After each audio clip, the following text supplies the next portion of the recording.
chien enterré vivant sauvé par une retraitée âgée et survit miraculeusement. Lorsque la dame a découvert sa condition cardiaque, elle a presque abandonné. Ce qui s'est passé ensuite a transformé non seulement leur vie, mais toute une ville. Un parcours de lutte, de pardon et de but qui touchera votre âme. Une histoire qui prouve. Le véritable miracle est l'amour inconditionnel. Abonnez-vous, laissez votre like et commentez d'où vous regardez cette histoire émouvante de rédemption. Le soleil brillait intensément en ce matin de printemps. Le ciel, d'un bleu presque irréel, s'étendait sur la paisible ville de Saint-Benoît-des-Champs, où le temps semblait s'écouler à son propre rythme, décalé de la frénésie des grandes villes. Madame Thérèse, 62 ans fraîchement sonnée, se promenait tranquillement dans le quartier avec sa petite fille Louise, une fillette de 7 ans qui gambadait devant elle, poursuivant un papillon aux ailes orangées. Les rues arborées exhalaient le parfum des fleurs qui éclosaient après les dernières pluies d'hiver. La retraitée connaissait chaque recoin de cet endroit comme sa poche. Ancienne institutrice, elle avait enseigné à presque la moitié des adultes qui la saluaient maintenant respectueusement en passant. « Mamie, viens voir ça !» s'écria Louise, pointant du doigt un terrain vague à gauche du chemin. La fillette s'était éloignée de quelques mètres, attirée par un mouvement étrange dans le sol d'un terrain abandonné. Le cœur de Madame Thérèse s'accéléra inexplicablement. Un pressentiment inquiétant la domina alors qu'elle s'approchait de l'endroit indiqué par sa petite fille. À quelques pas, elle se figea. Là, partiellement recouvert de terre humide et remuée, un museau sale tentait désespérément d'émerger du sol, comme une plante macabre poussant à l'envers. « Reste derrière. »« Louise !» ordonna-t-elle d'une voix ferme, s'approchant prudemment. Elle s'agenouilla dans la terre, ignorant sa jupe fraîchement lavée, et commença à écarter le sol avec ses mains tremblantes. Un gémissement faible émergea de la terre, confirmant ses craintes. Ce n'était ni son imagination ni un jeu de lumière. Il y avait un animal enterré vivant dans ce terrain.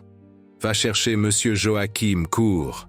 y ordonna-t-elle à sa petite fille, qui obéit immédiatement, filant vers la maison bleue au coin de la rue, où le voisin, un homme fort et bon d'une bonne septantaine, serait probablement en train d'arroser ses bégonias, comme il le faisait tous les matins.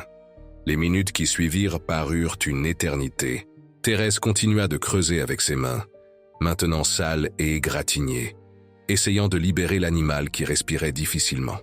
Bientôt, elle put voir qu'il s'agissait d'un chien à la robe caramel, dont les yeux en amande la fixaient, avec un mélange de terreur et d'espoir. « Tiens bon, petit !» murmura-t-elle, sentant des larmes couler sur son visage. « On va te sortir de là. » Le bruit de pas précipité annonça l'arrivée de Monsieur Joachim, qui apportait avec lui une pelle de jardin. L'homme ne posa pas de questions. La scène parlait d'elle-même. Avec des mouvements précis, il commença à creuser autour, de l'animal prenant soin de ne pas le blesser. « Mon Dieu, quelle barbarie !» murmurait-il à plusieurs reprises tout en travaillant. « Qui ferait une chose pareille ?» Louise observait tout à distance de sécurité, ses petites mains couvrant sa bouche sous le choc. Ses yeux, identiques à ceux de sa grand-mère, étaient grands ouverts, témoins d'une cruauté incompréhensible pour son esprit d'enfant. Après 20 minutes de travail minutieux, ils réussirent finalement à libérer l'animal. C'était un labrador de taille moyenne, jeune, peut-être 2 ans au maximum. Son corps tremblait de manière incontrôlable, couvert de terre et de blessures superficielles. Sa langue pendait, sèche et craquelée, signe d'une déshydratation. « Sévère, il faut l'emmener chez un vétérinaire immédiatement », déclara Thérèse, enlevant le gilet léger qu'elle portait pour couvrir le chien. « On ne sait pas depuis combien de temps il est là. » Monsieur Joachim acquiesça, prenant l'animal avec délicatesse dans ses bras forts d'agriculteur retraité. Le chien ne résista pas. Peut-être était-il trop faible ou, qui sait, comprenait-il instinctivement que ces personnes représentaient sa seule chance de survie. Le cabinet vétérinaire le plus proche était à 10 minutes de là. Monsieur Joachim installa l'animal sur la banquette arrière de sa vieille Peugeot 205 bleue, où Madame Thérèse s'assit, calant la tête du chien sur ses genoux. Louise monta sur le siège passager, se retournant constamment pour vérifier l'état de l'animal sauvé. « Tout ira bien, n'est-ce pas, mamie ?» demanda-t-elle d'une voix tremblante. Thérèse hésita un instant. Elle n'avait jamais menti à sa petite fille, mais elle ne voulait pas non plus la terrifier avec la possibilité réelle que le chien ne survive pas. « Nous allons faire tout ce que nous pouvons, mon amour, » répondit-elle finalement, tout en caressant les oreilles sales de l'animal qui la regardait les yeux mi-clos. La clinique vétérinaire était un établissement modeste, peint en vert clair, avec une enseigne discrète. Lorsqu'ils entrèrent, en portant le chien évanoui, la réceptionniste appela immédiatement la vétérinaire de garde. Le docteur Caroline Martin venait d'avoir 26 ans et avait obtenu son diplôme il y avait à peine 6 mois. De petite taille et les cheveux crépus relevés en un chignon pratique, elle dégageait une confiance qui ne correspondait pas à son peu d'expérience professionnelle. « Posez-le ici », ordonna-t-elle, indiquant la table d'examen. Ses yeux marron foncé évaluèrent rapidement l'état de l'animal pendant qu'elle enfilait des gants d'examen. Que s'est-il passé? En phrases entrecoupées d'émotions, Madame Thérèse expliqua comment ils avaient retrouvé le chien. Le visage jeune de la vétérinaire se durcit en une expression d'indignation contenue. « Enterré vivant », répéta-t-elle à voix basse, comme si elle avait besoin d'entendre les mots pour y croire. « En 15 ans passés à m'occuper d'animaux, d'abord comme bénévole, et maintenant comme professionnelle, je continue d'être surprise par la cruauté humaine. » Ses mains agiles examinaient l'animal pendant qu'elle parlait. Elle vérifia ses muqueuses, palpa son abdomen, ausculta son cœur et ses poumons. Il est gravement déshydraté et présente une légère hypothermie, diagnostiqua-t-elle. Nous devons d'abord le stabiliser. Il y a aussi des blessures de défense sur ses pattes avant, ce qui suggère qu'il s'est battu avant que cela n'arrive. Louise, qui observait tout avec une attention angoissée, demanda d'une petite voix. « Il va vivre, docteur ?» Caroline regarda la fillette avec un sourire doux. Le premier depuis qu'ils étaient entrés dans le cabinet. « Il est très fort, petite. Il a déjà survécu au pire. Maintenant, il est entre les meilleures mains possibles, les nôtres. » Dans les heures qui suivirent, le chien reçut des fluides par voie intraveineuse, des antibiotiques et des soins intensifs. Madame Thérèse refusa de quitter la clinique, en voyant Monsieur Joachim raccompagner Louise à la maison, avec la promesse de les tenir informés de toute évolution. Il était déjà plus de 7 heures du soir, lorsque l'animal ouvrit enfin, complètement les yeux, et releva la tête, toujours connecté à la perfusion.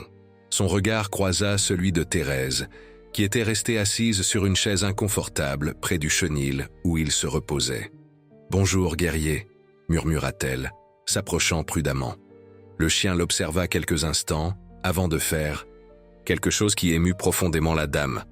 Il remua légèrement la queue.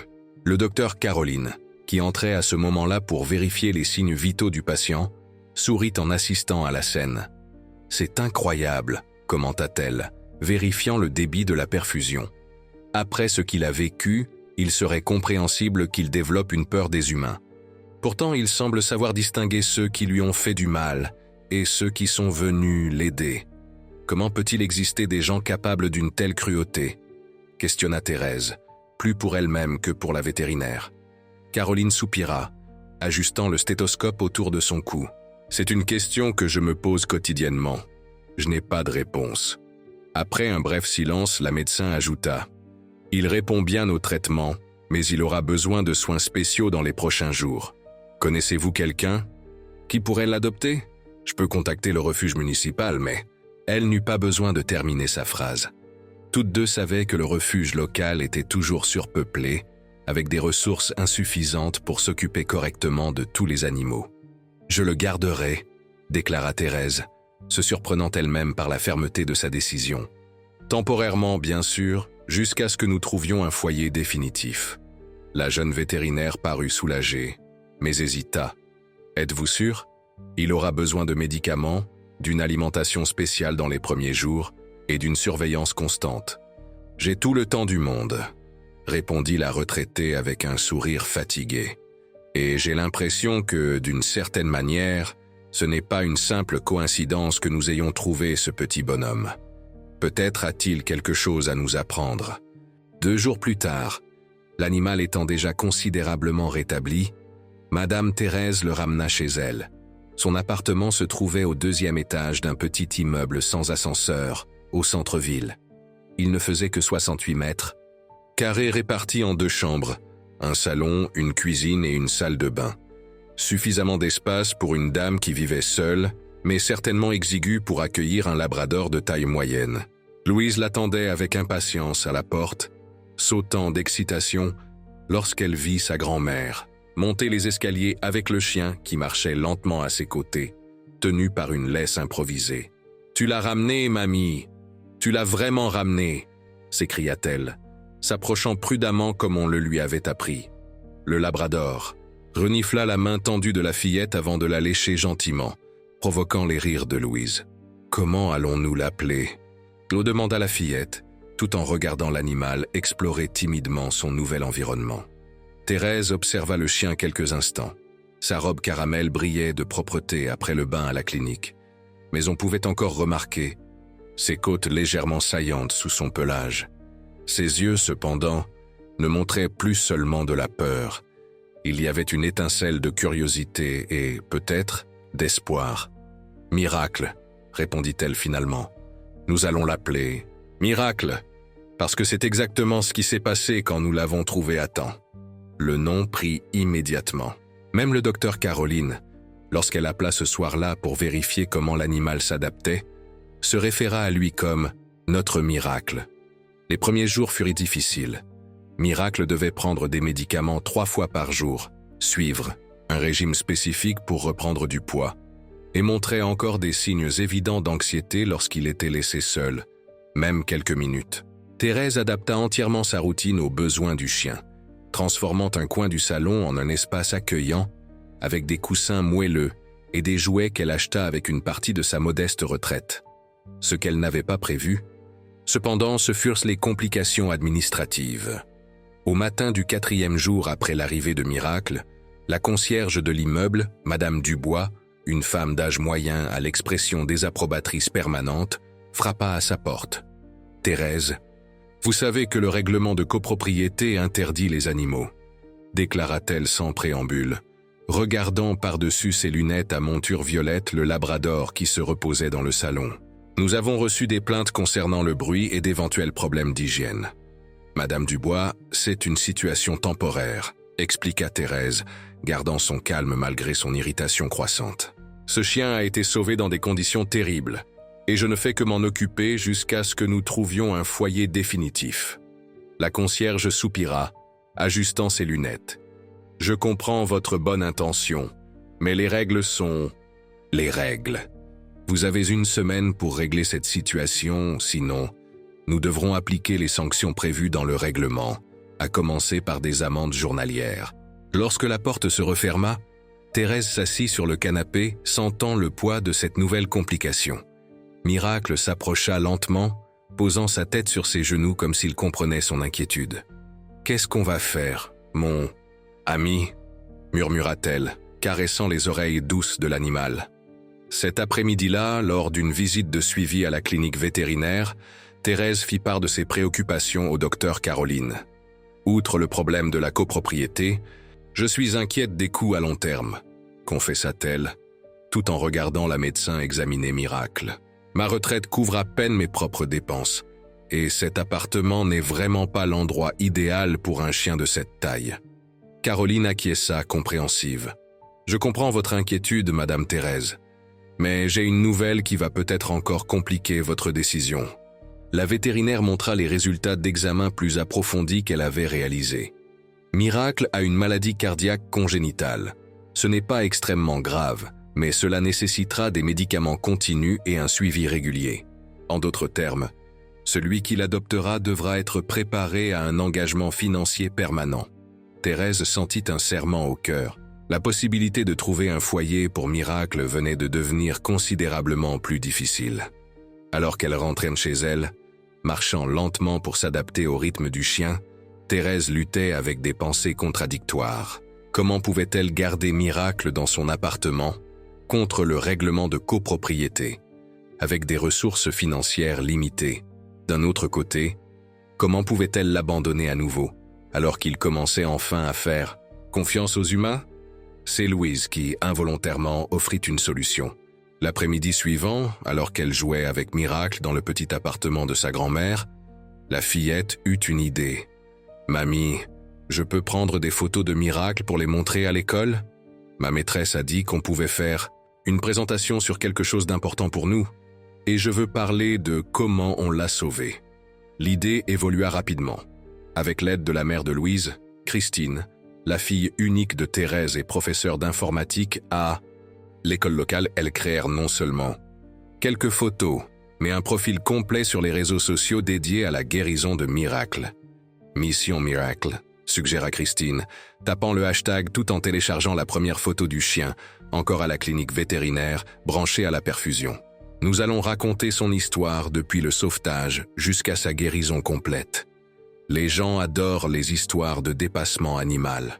Madame Thérèse, qui savait à peine utiliser le smartphone que sa fille avait insisté pour lui offrir à Noël dernier, observait avec un mélange de fascination et de scepticisme. « Tu crois vraiment que quelqu'un s'intéressera à l'histoire d'un chien d'une petite ville de province ?»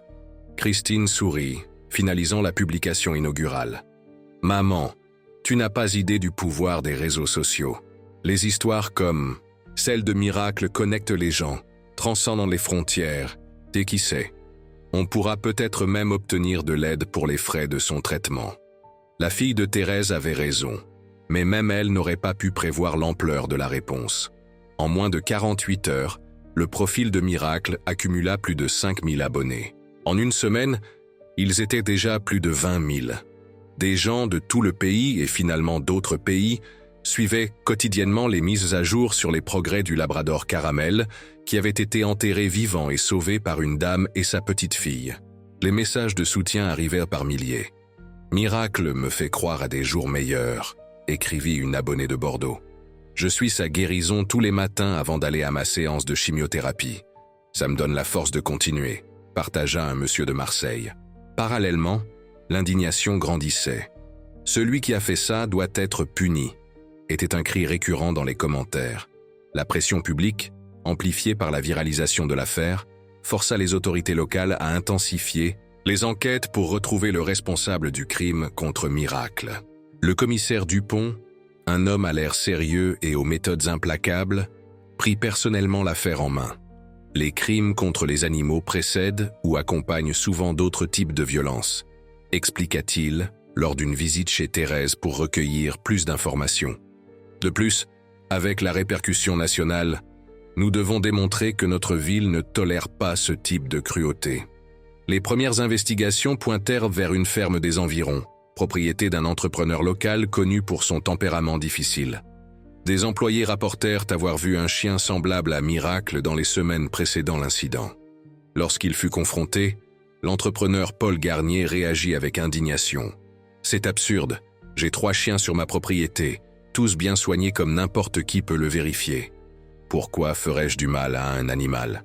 Pour prouver son innocence et peut-être pour améliorer son image publique, Garnier offrit une récompense de 5 000 € pour des informations qui permettraient d'identifier le véritable coupable. De plus, ajouta-t-il dans une interview au journal local, « Je ferai un don pour couvrir tous les frais médicaux de l'animal pour les 2 prochaines années. » La campagne en ligne de Miracle, cependant, avait déjà atteint cet objectif. Une cagnotte virtuelle, lancée par une influenceuse de la cause animale qui s'était émue de l'histoire, récolta plus de 15 000 € en seulement 3 jours. L'argent serait suffisant pour couvrir non seulement les médicaments cardiaques, mais aussi pour aménager un espace adapté pour Miracle, car l'appartement de Thérèse restait un problème. En parlant d'appartement, la concierge Madame Dubois surprit tout le monde en revenant sur sa position précédente. Considérant les circonstances exceptionnelles, déclara-t-elle lors d'une réunion de copropriété spécialement convoquée, « Je propose une dérogation temporaire au règlement, permettant à Madame Thérèse de garder l'animal jusqu'à ce qu'une solution définitive soit trouvée. » Le changement d'attitude ne fut pas exactement spontané. La fille de la concierge, une adolescente de 15 ans, était l'une des abonnées les plus enthousiastes de la page de Miracle et avait insisté pour que sa mère reconsidère sa position, surtout après que l'histoire eut acquis une notoriété nationale. 3 mois passèrent. Miracle était presque méconnaissable par rapport à l'animal effrayé et dénutri qu'ils avaient sauvé. Son pelage brillait de santé, il avait repris un poids normal, et son regard témoignait de confiance et de joie. Les médicaments cardiaques fonctionnaient parfaitement, maintenant sa condition sous contrôle. Dans les rues, il était une petite célébrité. Les gens s'arrêtaient pour le saluer et prendre des photos, aux grandes dames de Madame Thérèse, qui n'avait jamais beaucoup apprécié l'attention publique. C'est à ce moment-là que l'affaire connut un rebondissement inattendu. Un jeune homme, d'une vingtaine d'années, se présenta volontairement au commissariat.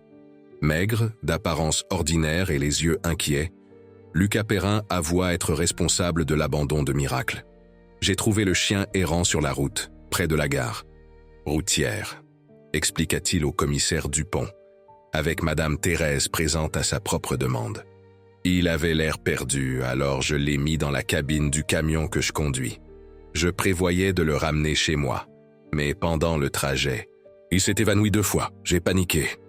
Lucas expliqua qu'en réalisant que le chien avait des problèmes de santé, il paniqua en pensant aux frais vétérinaires qu'il ne pourrait pas assumer. Je gagne à peine le SMIC, j'ai ma mère malade à charge. J'ai été pris de désespoir et j'ai fait cette chose terrible. Je n'ai pas essayé de le tuer, je jure. J'ai pensé que quelqu'un le trouverait vite sur ce terrain qui est près des maisons. Madame Thérèse, qui avait tout écouté en silence, surprit tout le monde, en disant « Je le crois, la peur fait commettre des erreurs terribles aux gens. Je ne veux pas qu'il soit emprisonné, commissaire. Je veux qu'il apprenne, qu'il répare son erreur d'autre manière. » Après de longues délibérations impliquant le ministère public, il fut établi que Lucas effectuerait des travaux d'intérêt général au refuge municipal pour animaux pendant 1 an, en plus de participer obligatoirement à un cours de soins vétérinaires de base. Il accepta les conditions avec un soulagement visible et, à la surprise de beaucoup, avec une sincérité apparente dans son repentir. L'histoire aurait pu s'arrêter, là, avec une leçon sur le repentir et les secondes chances, sans un nouveau rebondissement que personne n'aurait pu prévoir. Un célèbre magazine dédié à la cause animale publia un article de couverture sur Miracle, décrivant en détail son parcours depuis le sauvetage jusqu'à sa nouvelle vie avec Madame Thérèse. Le reportage attira l'attention d'une ONG spécialisée dans le dressage de chiens pour la thérapie assistée. Son tempérament est extraordinaire, commenta le docteur Sylvie Roux, psychologue et coordinatrice du programme, après avoir rencontré Miracle personnellement. Après tout ce qu'il a vécu, ce chien ne montre ni agressivité ni peur excessive des humains. C'est presque comme s'il comprenait que certaines personnes sont bonnes, d'autres non, mais sans généraliser ses expériences négatives. L'organisation proposa d'inclure Miracle dans son programme de chien thérapeute, qui visitait les hôpitaux, les maisons de retraite et les centres de rééducation, offrant un réconfort émotionnel aux patients en convalescence ou confrontés à des maladies terminales. Pour Madame Thérèse, la proposition généra des sentiments contradictoires. D'un côté, elle savait que Miracle pourrait aider beaucoup de gens, et l'ONG offrait des conditions idéales pour un chien avec ses besoins spécifiques. De l'autre, le lien qu'elle avait développé avec l'animal était profond. De plus, il y avait Louise, qui considérait Miracle pratiquement comme un membre de la famille. « Je ne peux pas faire ça à ma petite fille », confia-t-elle à sa fille, tout en regardant Louise jouer avec Miracle dans le petit jardin communautaire de la copropriété. Pour elle, ce serait comme perdre un frère. Christine comprit l'hésitation de sa mère, mais offrit une perspective différente. « Tu nous as toujours appris que l'amour véritable signifie, parfois, laisser partir pour le bien de l'autre. Peut-être que Miracle a un but plus grand. Peut-être qu'il doit toucher plus de vies, comme il a touché la nôtre. » La décision fut reportée pendant des semaines, tandis que Thérèse affrontait ses conflits internes. C'est alors que quelque chose d'extraordinaire se produisit, lors du festival annuel de la ville, 6 mois après le sauvetage de Miracle. L'événement, qui célébrait la fondation de la ville, attirait des visiteurs de toute la région. Des stands colorés occupaient la place centrale. De la musique live animait l'ambiance, et l'arôme de plats typiques embaumait l'air. Madame Thérèse avait emmené Miracle, déjà parfaitement habitué aux environnements animés, grâce aux nombreuses promenades pédagogiques qu'il réalisait quotidiennement. À un moment donné, tandis que Thérèse conversait avec une ancienne collègue de travail, Miracle disparut simplement. Un instant, il était là, couché tranquillement à côté d'elle. L'instant d'après, il avait disparu dans la foule. La panique fut immédiate. La nouvelle que le déjà célèbre Chien Miracle avait disparu se répandit rapidement dans le festival. Les volontaires s'organisèrent en groupe de recherche. La police fut alertée et la page sur les réseaux sociaux se transforma en un centre virtuel de coordination des recherches avec des mises à jour en temps réel. Pendant 2 jours, angoissants, il n'y eut aucun signe de miracle. Thérèse dormait à peine, rongée par la culpabilité et la peur. Et si quelqu'un l'avait reconnue et emmenée? Et s'il était effrayé, perdu? Et si? Les possibilités sombres se multipliaient dans son esprit, tandis que toute la ville se mobilisait pour les recherches. Christine s'installa pratiquement temporairement dans l'appartement de sa mère, préoccupée par son état émotionnel. Louise pleurait souvent, serrant contre elle le panier vide de miracles. Au matin du 3e jour, le téléphone sonna. C'était la réceptionniste de l'hôpital municipal. « Madame Thérèse, vous n'allez pas le croire, mais il y a un labrador. Caramel assis à l'entrée de l'hôpital depuis 5 heures du matin. Il porte un collier bleu avec une petite plaque où il est écrit « Miracle ». C'est votre chien, n'est-ce pas? Thérèse et Christine se rendirent immédiatement à l'hôpital, situé à la périphérie de la ville. Là, elles trouvèrent Miracle, assis patiemment devant la porte principale, comme s'il attendait quelque chose ou quelqu'un. Lorsqu'il vit Thérèse, le chien courut vers elle, remuant la queue frénétiquement. « Comment est-il arrivé jusqu'ici? Il y a presque 5 kilomètres du centre-ville » s'exclama Christine, s'agenouillant pour examiner Miracle, qui semblait aller parfaitement bien, juste un peu sale. Une infirmière qui observait la scène s'approcha. « C'est le fameux Miracle. Nous étions justement en train de parler de lui hier. Nous avons une patiente dans le service pédiatrique, une petite fille de 9 ans en traitement oncologique, qui suit son histoire religieusement.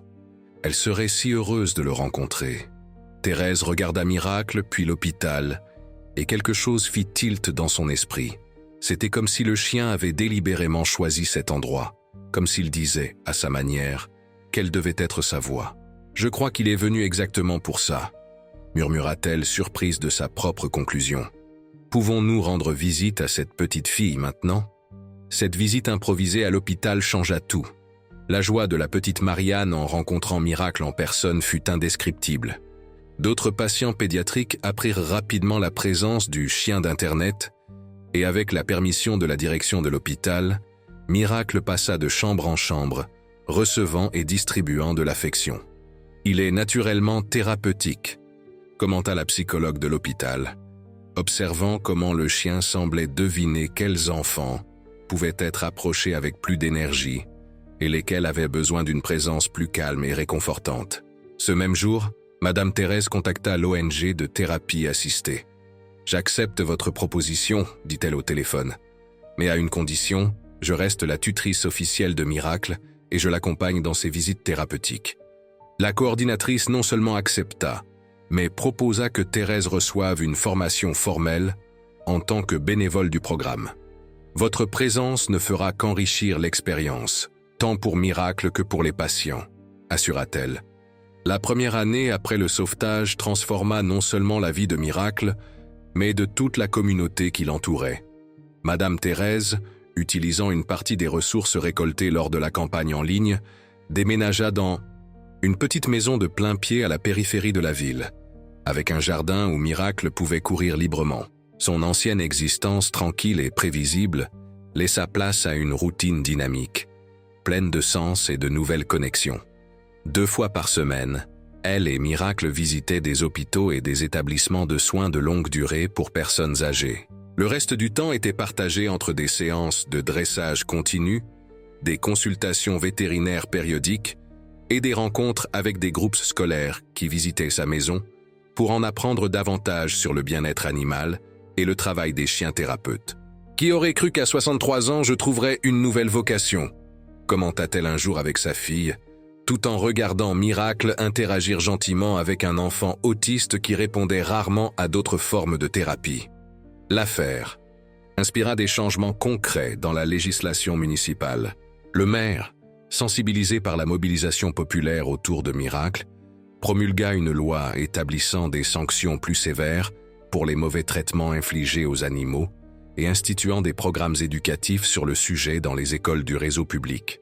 Le docteur Caroline, stimulé par cette expérience, ouvrit une clinique spécialisée dans les animaux sauvés, offrant des traitements à des prix abordables et des plans de paiement flexibles pour les tuteurs à faible revenu.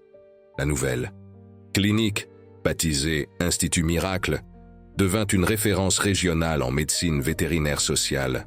Quant à Lucas, le jeune camionneur qui avait abandonné Miracle, son parcours surprit tout le monde. Après avoir terminé sa période de travaux d'intérêt général au refuge pour animaux, il continua à travailler bénévolement sur place. Utilisant son expérience professionnelle de chauffeur, il créa un réseau de transport bénévole pour les animaux sauvés qui devaient être emmenés dans des cliniques spécialisées dans d'autres villes. Je n'aurais jamais imaginé que ma pire erreur me mènerait à ce que je considère aujourd'hui comme ma mission de vie, déclara-t-il lors d'une petite cérémonie où il reçut un certificat de reconnaissance pour les services rendus à la cause animale. Les retrouvailles entre Lucas et Miracle, soigneusement orchestrées par Madame Thérèse, furent émouvantes. Le chien, démontrant une fois de plus son extraordinaire capacité de compréhension, s'approcha prudemment du jeune homme avant d'accepter son contact. Pour de nombreuses personnes présentes, ce moment symbolisa le pouvoir du pardon et de la transformation authentique.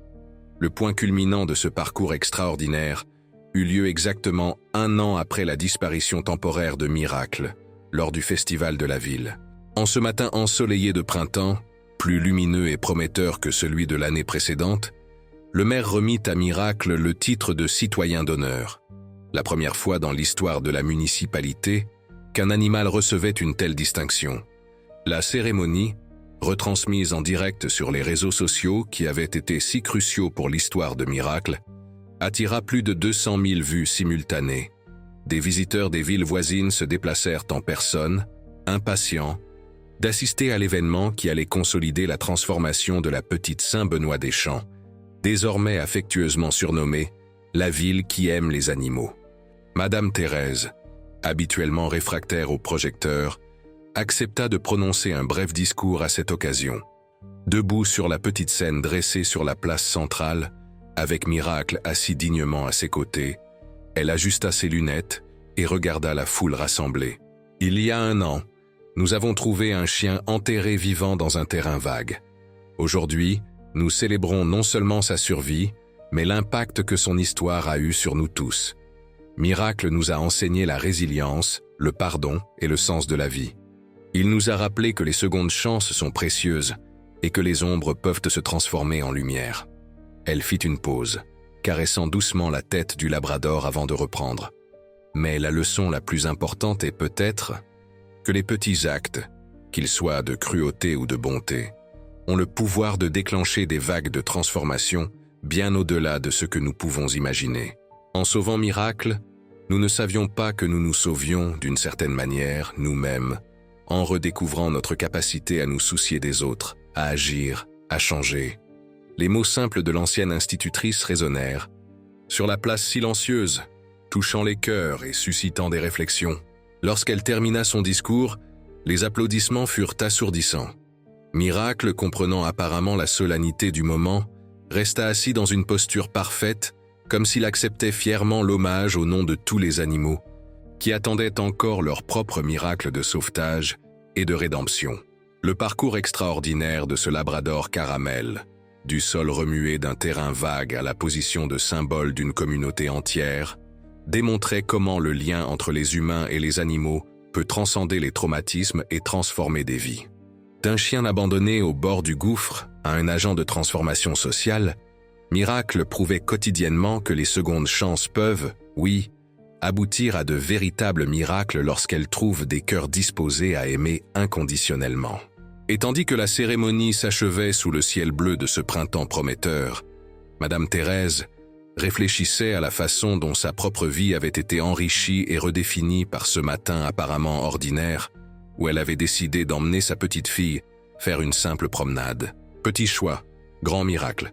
C'était peut-être là la véritable essence de la vie que tous partageaient, humains et animaux, unis dans une toile invisible de destins entrelacés.